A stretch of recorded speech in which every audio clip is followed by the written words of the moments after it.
Yeah, I'm playing this game, I want cash. In the spraying the flame, I got tracks. The saying I ain't got gas. Got women to lay, I'm on that. Face it, if it's lame, it's not Max. If the saying thing, you got gas. Over the years, people have said maybe Maxsta hasn't fulfilled his potential. Yeah. How have you felt about those type of arguments, man? Yeah, you're probably right. But, like, I'm still very young. Like, even though I'm 22 now, so I guess I consider myself as, like, a big man in a lot of ways, you know what I'm saying? But in the big world scheme of things and what I have to offer and like the 100 tunes just that's on my Mac that you have never heard, like I know what I can do, you know what I'm saying? So they do say you're only as big or as good as your last hit, though, right? Yeah, so it's like, no, it's true though, but when you're not putting stuff out, obviously, which is what I'm just trying to get back on the path of like real movement and like a real journey that people can stick to, and because that's what people want, consistency, you know what I'm saying, in anything. What, you just want to be, what, you want to really take it down the gritty route now, is that? Nah, man, because that's cliche, like that's like, oh, I'm not like signed to Sony no more, so nah, I'm gonna keep it real, like nah, man, I'm more like, nah, I'm just gonna do everything that I think I can, you know what I'm saying, and that is definitely not keeping it grease, because there's no money in that. You know what I'm saying? There's no money in keeping it grease, bro. Like, if I'm very honest with you, yeah, I know that you could say that there's certain things that we didn't see from the deal that you had with Sony, but you was on the right track. You was going in the right direction. I feel you was going in the direction that a lot of artists should go and would like to go. But you see what it is, yeah? I feel like when you're dealing with like a major label corporation as well, yeah, in Maxsta's world, yeah, my last tune went to number 46 in the big national charts. But they've got like One Direction and Rare Tear, they're looking at number ones every day. So it's not about progression for them. It's not about, oh, you have never had a record that's charted so high, maybe the next one's gonna go further. It's more like, oh, this is your third single and it's only 46, blah, blah. That's how they see it.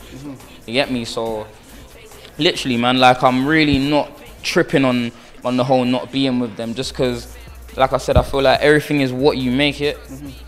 And I still haven't had that period where I've battered the work rate so much that you got sick of it.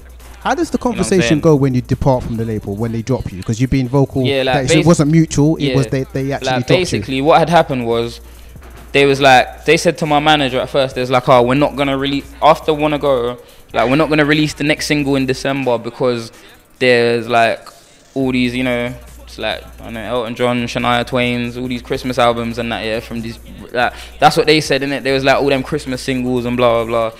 We're not going to release them because it's all clogged up and Rare Tear. But then, I think it was like, they said this in like October.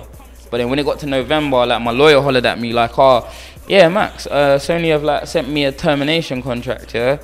And I was like, oh, swear down. Because obviously they told my manager, right, we're going to sit down in January and like whatever else happens. But I was just like, rah, swear down. They got that other portion of my advance though, innit? And he's like, yeah. And then cool. But yeah, like literally, man, I do think I've seen a lot of people like how when they get dropped in that, the way they react is like detrimental to their career. How did you feel? Obviously, I felt a bit pissed, but believe me when I say you felt a bit upset? In a way, because on paper it's a business relationship that didn't work.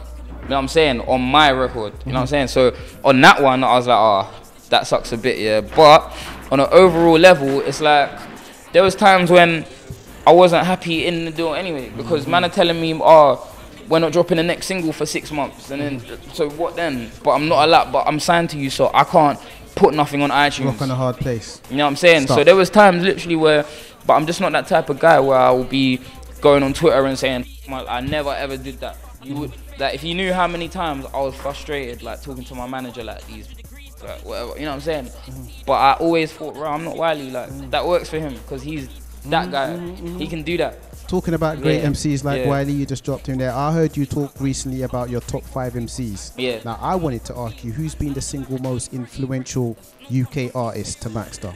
Definitely Kano, man. Yeah, like literally that, because it's like it's hard, it's weird, but for a long time I've been looking up to him in a different way, like because we went to the same secondary school and like the same area, and sometimes I literally be in school and think, raw, like that guy's brain and whatever he like became as a person. He was actually in the same place as me. Like, I used to think that in school, and I think like, raw, I can definitely do this thing. Like, you know what I'm saying?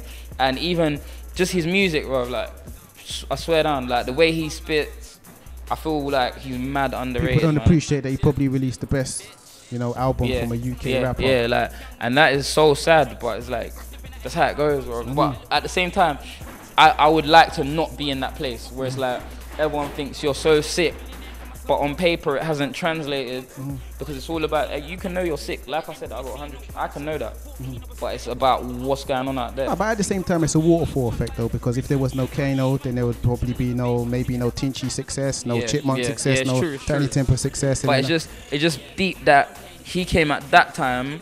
That when was a dark era. Yeah, 05 times. And then literally a year or two later, anything that sounds like that is going. You get me? Because let's be real, even if I compare number 1 Tinchy and Kano, This Is The Girl, like number 1, I still think it's like a big record for what it's worth and everything, but Kano's commercial attempt was like different in terms of the craft. Like, it was much. It's a big debate there, man. You reckon? It's a big debate, it is, dude. though, innit? It's even when I'm like hearing because you know what it's like. It's also an argument. Would you prefer to be the sickest MC on the street corner with a bit of money, or would you rather sell out and have more money?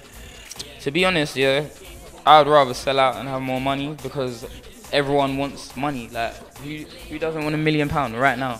You know what I'm saying? But it's what comes with that. Yeah, but it's, you get me. Like, it's what comes with it. So, in theory, I love to just sell out. But at the same damn time, because even with the stuff that I've done, it's like, I get people saying like, oh, Max is like some pop boy, and like the way I live, like, it's not like, oh, Grease or but just me as a person. I'm not like some moist pop kid. Like, I'm really not. You know what I'm saying? I'm easy. I'm Mandem. I'm Max. You get me? I'm jiggy, like, so. Yeah, I'm done playing these games, I want cash. Been spraying the flames, I got tracks. If you're saying I ain't, you got gas. Got something to lay, I'm on that. Face it, if it's lame, it's not Max. If you're saying I'm fake, you got gas.